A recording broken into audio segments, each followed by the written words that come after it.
Donc, bonjour tout le monde, je vais vous montrer dans le présent vidéo comment on peut dessiner une fonction partie entière. Donc, je vais procéder avec un exemple, donc ça va dépendre, les différents paramètres peuvent changer d'un exemple à un autre, d'une fonction à une autre, mais bon, je ne ferai pas 36 exemples, je vais en faire un seul en essayant d'expliquer le plus possible les généralités puis les appliquer à chacune des fonctions, à chacune des formes. Donc, ici, on a la fonction 2 multipliée par la partie entière de 0,25 multiplié par x moins 4, tout ça plus 3. Bon, dans le fond, c'est cette fonction-là ici.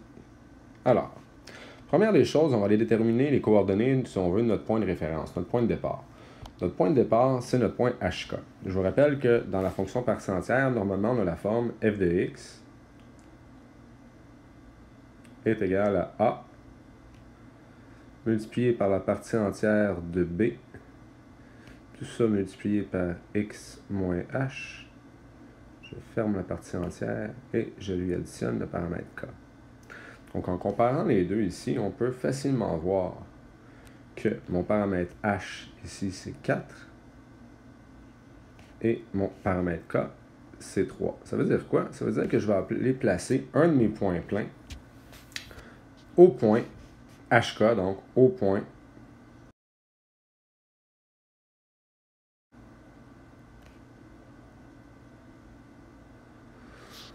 donc, sur mon graphique, ça correspond donc 4, 1, 2, 3, 4, 1, 2, 3. Ça veut donc dire que j'ai un point plein qui est ici. Bon, j'essaie de le faire le plus plein possible. Bon, et voilà. Maintenant, il faudrait que je sois capable d'au moins dessiner une marche pour aller être capable par la suite de faire les autres marches qui sont subséquentes. Donc, première des choses, on va aller déterminer la longueur de ma contre-marche et le sens dans lequel elle se dirige. Première des choses, on va aller regarder mon paramètre B. Mon paramètre B ici, c'est 0,25. Le paramètre B, dans le fond, peut nous aider à trouver la longueur de notre marche. Donc ici, la longueur de ma marche, c'est 1 sur B.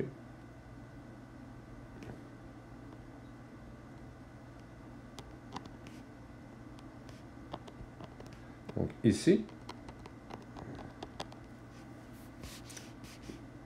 c'est donc égal à 1 divisé par 0,25, qui est égal à 4.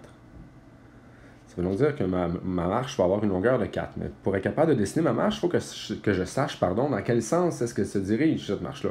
Parce que je pourrais la dessiner une longueur de 4 du côté gauche comme du côté droit. Pour être capable de le déterminer, je vais aller voir le paramètre B. Mon paramètre B, ici, est positif. Ça veut donc dire que ma marche va aller vers la droite. Autrement dit, mon point vide est du côté droit. Si mon B avait été négatif, ma marche aurait été de l'autre côté. C'est donc dire qu'elle aurait été vers la gauche. Ou si vous préférez, mon point vide est sur la gauche. Ça veut donc dire que ma marche a une longueur de 4 vers la droite. Donc, 1, 2, 3, 4. J'ai donc dessiné une première marche. Ensuite, il faudrait que je sois capable d'aller tracer les autres marches. Pour être capable de tracer les autres marches, il faut que je détermine la hauteur de ma contre-marche. Et également, est-ce que mon escalier va aller de façon croissante ou de façon décroissante. Commençons par déterminer la longueur de ma contre-marche. Ma contre-marche, sa hauteur, c'est, je vais le faire en jaune, même si ce n'est pas très visible, c'est le paramètre A. Donc ici, le paramètre A est égal à 2. Ça veut donc dire que ma marche va avoir une longueur de 2. Ceci étant dit, je peux aller la faire par en haut, comme ça du côté gauche, ou je pourrais aller la faire de l'autre côté. Donc, est-ce que ma marche va aller en montant ou en descendant? Pour être capable de déterminer, il faut que je regarde mon paramètre A et mon paramètre B. Si mon paramètre A et mon paramètre B sont de même signe, j'ai un escalier qui va être croissant. Autrement dit, mon escalier va en montant. Ce qui est le cas ici. Le A et le B ont le même signe, les deux sont positifs. Ça veut donc dire que je vais aller dessiner ma marche. Oups, c'est pas ça que je voulais faire. Ma marche, elle, va aller ici. J'ai la longueur de 4 par la suite, donc ça ressemblerait à ça. Là, il sort de mon graphique, désolé. Et je peux aller continuer mon escalier jusqu'à temps qu'on ne le voit plus. Donc, si j'ai une hauteur de 2, la marche suivante, elle vient ici. Longueur de 4. On va 4. Bon, et ainsi de suite, je pense qu'on a compris le principe. Donc de cette façon-là, j'ai été capable de dessiner ma fonction partie entière. À noter que si le A et le B avaient été de signes différents,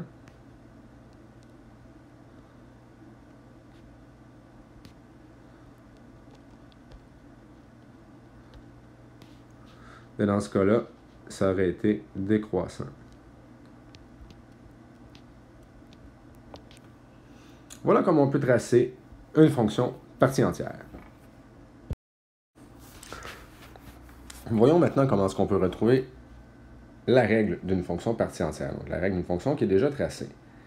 Donc, première des choses, on va aller identifier le paramètre h et notre paramètre k. Donc, on va grossir un peu l'image ici. OK. Bon, ce qui est du paramètre h et le paramètre k, on a tout simplement besoin de trouver les coordonnées d'un point plein, donc d'un point qui est foncé, on pourrait dire ça comme ça, et non pas un point blanc. Donc, disons que je m'en viens prendre ce point-là ici. Les coordonnées de ce point-là ici, c'est le point 3, 2. Donc, le paramètre h et k, donc j'ai le point 3, 2. Ça veut donc dire ici que mon h est égal à 3 et que mon k est égal à 2. On va aller ensuite s'intéresser au paramètre b. Le paramètre b a un lien avec la longueur de ma marche. Autrement dit, si je fais l'inverse de la longueur de ma marche, donc si ma marche a une longueur de 2, donc le 2 que je vais aller mettre ici en bleu, c'est égal à mon paramètre b. Donc, autrement dit ici, on en conclut que mon paramètre b est égal à 1/2. Bon, évidemment, en fait, c'est pas tout à fait vrai, là. Ce qu'il faut ne pas oublier, c'est que c'est la valeur absolue de b. Le signe va dépendre du paramètre a et de si la fonction est croissante ou décroissante. Donc, ici, on voit que ma fonction est décroissante. Ça veut donc dire que mon paramètre a et mon paramètre b ne peuvent pas avoir le même signe. Pourquoi est-ce que je dis qu'elle est décroissante? Parce que mon escalier va en allant vers le bas. Si mon escalier avait été vers le haut, mais là, dans ce cas-là, ma fonction aurait été croissante. On aurait pu dire que mon paramètre a et mon paramètre b ont le même signe. Donc ici, ce n'est pas le cas. Ça veut donc dire que si b est négatif, le a doit être positif et vice-versa. Si on décide que c'est le b, pas si on décide, mais si on réalise que le b est positif, ça implique que le a va être négatif. Donc, ici, pour aller déterminer le signe de notre paramètre b, on va aller chercher le sens de ma marche, le sens de mon segment, si je pourrais dire. Donc, si je regarde ça ici, mon paramètre b, ici, si je regarde un segment, on voit qu'il est orienté vers la droite. Quand mon segment est orienté vers la droite, autrement dit, quand il ressemble à ça comme ça, donc le point plein est à gauche et le point vide est à droite, le b va être positif. Si c'est le contraire, le b est négatif. Donc ici, ça veut donc dire que mon b est positif. On peut donc affirmer que mon b est égal à 1/2 et non pas moins 1/2. Mais étant donné que tout ça est décroissant, ça veut donc dire que le a, obligatoirement, doit être négatif, parce que ma fonction est décroissante. Donc ici, la valeur de mon paramètre a, c'est la hauteur d'une marche. Ici, ma marche a une hauteur de 1. Donc le a, comme il doit être négatif, dans le fond, sa valeur va être de moins 1. Et voilà, j'ai retrouvé tous les paramètres de ma fonction partie entière. Je peux donc aller réécrire la règle. La règle serait f de x est égal à moins, on ouvre la partie entière, 1/2, x moins 3, tout ça, plus 2. Et voilà comment on peut retrouver la règle d'une fonction partie entière. Je vais maintenant vous montrer comment est-ce qu'on peut résoudre une équation partie entière. Donc, première des choses, un peu comme n'importe quelle fonction que vous allez étudier, ce que vous voulez, c'est isoler, si on veut, la partie qui implique la fonction que vous étudiez. Autrement dit, ici, on étudie la fonction partie entière, donc on voudrait d'abord et avant tout se rendre à ce qu'on a une partie entière toute seule qui est égale à quelque chose. Donc ici, on isole la partie entière. Donc je vais commencer par me débarrasser du plus 3, puis à la suite de ça, je vais me débarrasser du multiplié par 2. Donc évidemment, on fait les opérations contraires, les opérations inverses. Donc dans le fond, 2, je ne vais pas écrire trop gros, partie entière de 0,25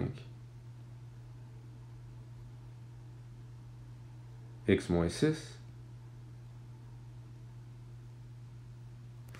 Tout ça va être égal à 8. J'ai fait moins 3 de chaque côté. Et par la suite, je divise par 2 de chaque côté. Il va donc me rester partie entière de 0,25 x moins 6. Tout ça est égal à 4. Et par la suite, je vais transformer cette équation partie entière-là par une inéquation. Autrement dit, qu'est-ce que ça veut dire une partie entière? Ça veut dire que c'est la partie entière du nombre qu'on obtient. Donc dans le fond, ici, si la partie entière, c'est 4, ça veut dire que les possibilités du nombre qu'on avait au départ sont multiples. Je sais pas, j'aurais pu avoir 4,9, 4,98, 4,01, 4,000001, et ainsi de suite. La réponse aurait tout le temps été 4 si on cherche la partie entière. Donc dans le fond, le minimum qu'on peut avoir, c'est 4, et le maximum qu'on peut avoir, c'est juste un petit peu en bas de 5. Donc comment on va l'écrire? C'est qu'on va tout simplement écrire que la valeur doit être comprise entre 4 et 5, mais on n'inclut pas le 5. Autrement dit, ce que ça veut dire, c'est que ça peut être 4,9999999999. Ils mettent une série 9 sans se rendre jusqu'à l'infini, bien entendu. Ceux qui ont étudié en maths vont comprendre ce que je veux dire. Mais dans le fond, on ne peut pas se rendre à 5, parce qu'à partir de 5, la partie entière, c'est 5. Ça veut dire que mon x est situé entre 4 et 5. Et maintenant, tout ce qu'il nous reste à faire, c'est d'aller isoler le x. Pardon, je viens de réaliser que j'ai fait une petite erreur. Ce n'est pas le x qui va être entre 4 et 5, vous m'excuserez. C'est tout ce qui est dans la partie entière. Autrement dit, ici, c'est le 0,25 x moins 6 qui doit être plus petit que 5. Alors, maintenant, je peux aller isoler le x. Donc, je vais aller réécrire cette inéquation-là, mais je vais aller effectuer, encore une fois, les opérations inverses. Donc, je vais commencer par aller me débarrasser du 0,25 qui est devant la parenthèse. Donc, je vais diviser par 0,25 de chaque côté. Ce qui implique que ça va nous donner 16 ici, parce que 4 divisé par 0,25, ça donne 16, plus petit ou égal à x moins 6, tout ça qui est plus petit que 20. Parce que 5 divisé par 0,25, ça donne 20. À noter que je le fais des deux côtés de l'équation. En fait, je le fais partout. On va dire ça comme ça. Je le fais à gauche, au milieu et à droite. Et ensuite, je fais plus 6 partout. Ce qui va donc me donner 22 de ce côté-ci, qui doit être plus petit ou égal à x, qui doit être plus petit que 22. 6. Donc, maintenant, il ne me reste plus qu'à écrire la solution sous la forme d'un intervalle. À noter que ce n'est pas obligatoire. Si vous écrivez ça comme ça, la réponse est bonne, ça en passant. Mais il faut quand même s'habituer à voir les autres types de réponses, les autres types de réponses que vous pourriez voir. Donc, les autres types d'écriture, si je pourrais dire ça comme ça. Donc, à noter ici que x devrait appartenir à l'intervalle 22. À noter que j'ai inclus 22 parce que le signe qui est après le 22, c'est plus petit ou égal. Mais de l'autre côté, le 26, lui, il n'y a pas d'égal. Donc, je l'exclus de mon intervalle. Ce qui veut donc dire la même chose ici. Hein, ces deux écritures-là sont équivalentes. Donc, le x peut être entre 22 et 26 en excluant 26. Alors voilà comment on peut résoudre une équation, une partie entière.